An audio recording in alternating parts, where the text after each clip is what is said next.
एक बार पार्वती जी ने महादेव जी से पूछा, नर मुंडों की माला पहने, भस्म लगाए, मृगछाला लपेटे आप किस ज्ञान के बल पर पवित्र हैं? वह शिव कहलाते हैं। महादेव जी ने कहा, गीता ज्ञान को अपने हृदय में धारण करने से मैं पवित्र माना जाता हूँ। गीता ज्ञान को सुनकर बहुत से जीव कृतार्थ हुए हैं और आगे भी होंगे। एक पुरातन कथा कहता हूँ, सुनो। नमस्कार मित्रों, स्वागत है आपका हमारे चैनल सनातन ज्ञान में। पहली बार आए हैं तो चैनल को सब्सक्राइब कर लें। भगवान शिव द्वारा बताई गई कथा पसंद आए तो वीडियो को लाइक करें। महादेव जी ने कहा, मैं 10वें अध्याय के महात्म्य की कथा कहता हूँ, जो स्वर्ग रूपी दुर्ग में जाने के लिए सुंदर सोपान और प्रभाव की चरम सीमा है। काशी में धीर बुद्धि नाम का एक ब्राह्मण रहता था, जो मेरी भक्ति करता था। उसका चित्त सदा मेरे ध्यान में लगा रहता था। जब वह चलने लगता तब मैं प्रेमवश उसके पीछे दौड़ दौड़ कर उसे हाथ का सहारा देता रहता था।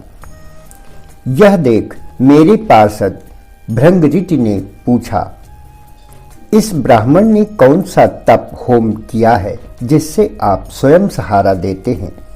उत्तर में महादेव जी ने कहा, एक समय की बात है, पुन्नाग वन में मैं बैठा हुआ था। तभी जोर से आंधी चलने लगी, भयंकर शब्द भी सुनाई पड़ने लगे।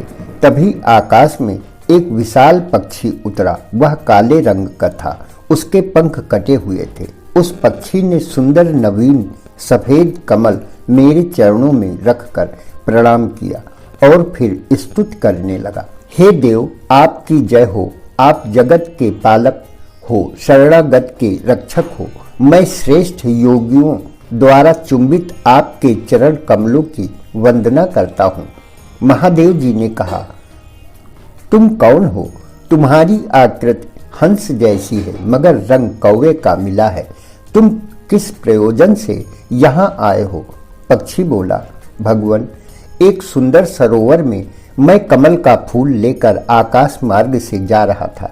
मैं अचानक गिर गया और मेरा शरीर काले रंग का हो गया। मैं विस्मित होकर यह सोच रहा था, तभी सरोवर के एक कमल से आवाज आई, हंस उठो, तुम्हारे गिरने और काले होने का कारण बतलाती हूँ।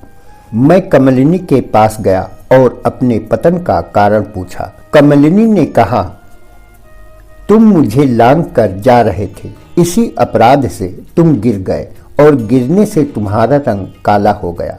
कमलिनी ने कहा, मैं एक ब्राह्मण की कन्या थी। मेरा नाम सरोज वदना था। मैं पतिव्रत का पालन करती थी। मैं एक मैना को पढ़ा रही थी। इससे पति सेवा में कुछ विलंब हो गया। पति ने श्राप दिया कि तू मैना हो जा।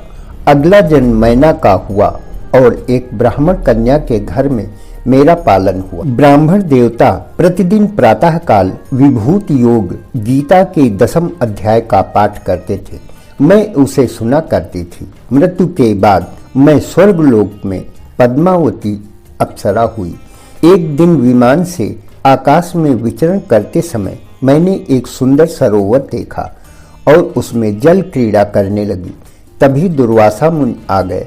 उन्होंने मुझे वस्त्रहीन दशा में देखकर श्राप दिया कि पापिनी, तू इसी रूप में 100 वर्ष तक पड़ी रह।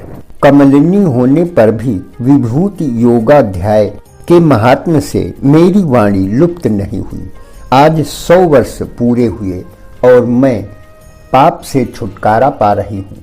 तुम भी मेरे द्वारा गाए हुए इस उत्तम अध्याय को सुनो। उसके श्रवण मात्र से आज तुम भी मुक्त हो जाओगे।